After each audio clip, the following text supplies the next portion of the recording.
Hey everybody, in this video we are in Chapter 1, Section 6, Example 2, Part A. We are solving another rational equation like in Example 1, except this time as we clear out our fractions, we will be left with a non-linear equation, but instead we will be left with a quadratic, which, just makes it a little bit more intricate, that's all. So let's go ahead and get started. So we're going to start this the same way. We're going to want to multiply everything through by the lowest common denominator. Now, in order to truly decide the lowest common denominator, it's important to make sure that you fully factor all of your denominators. So this third denominator over here, I can take out a GCF of x and I'll be left with x minus 2. So all seems good because my LCD, my lowest common denominator that I'm going to multiply through will be x and x minus 2. But if that ended up being, x plus 2, x minus 2, it would just make it a little bit messier, a little bit more work to clear out our denominators, but it's not the end of the world. Okay, so now we are going to go ahead and multiply this through. So when that goes here to this first fraction, only the x minus 2 will cross out. So what will be left, so x minus 2 is cross out, x will still be there, and the original numerator of 3x plus 2 will also be there. Okay, next, plus sign.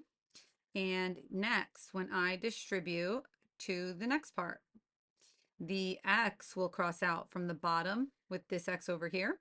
And the 1, which I don't really need to write, is still there, times x minus 2, which is being distributed throughout, will multiply by the 1. Next, equals, negative 2 is already there. And in this situation, both the x and the x minus 2 will cross out and reduce and be gone. So if you do this step and you still have fractions in your answer, in your next line, you aren't doing it right. You're doing something wrong, all right? So if anywhere along the way you're doing this step to clear out your fractions and you still have fractions, you're doing something wrong. Now I have a polynomial, so I'm going to go ahead, open this up, and you're going to see in this case, unlike the last two examples we just did, this one will be quadratic. So here we'll have 3x squared plus 2x plus, that's going to be x. So I'm actually going to list it under here. And then I have minus 2, so I'll put it here. I like to kind of just take care of my like terms like that.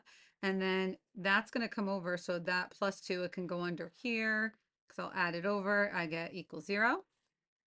What do I get next? We have 3x squared plus 3x, that is gone, equals 0.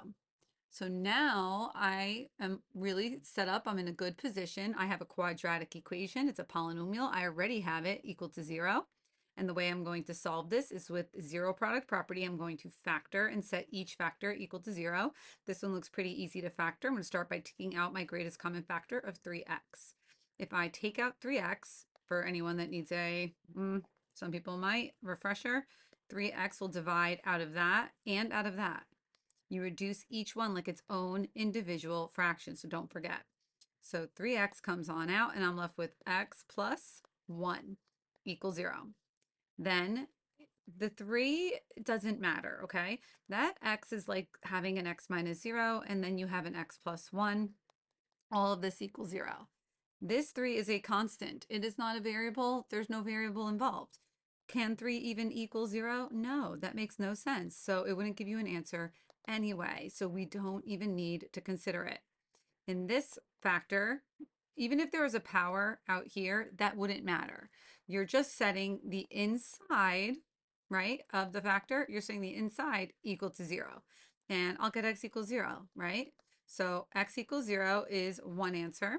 And then from here, set that equal to 0, and I'll get x equals, make sure you actually do the work, -1. Some people get a little lazy. Now, it might appear that we have two answers, right? Looks great. What's there to even worry about? Beautiful, beautiful. But did we do our restrictions, right? Did we do our restrictions in the beginning of the problem? So let's go back.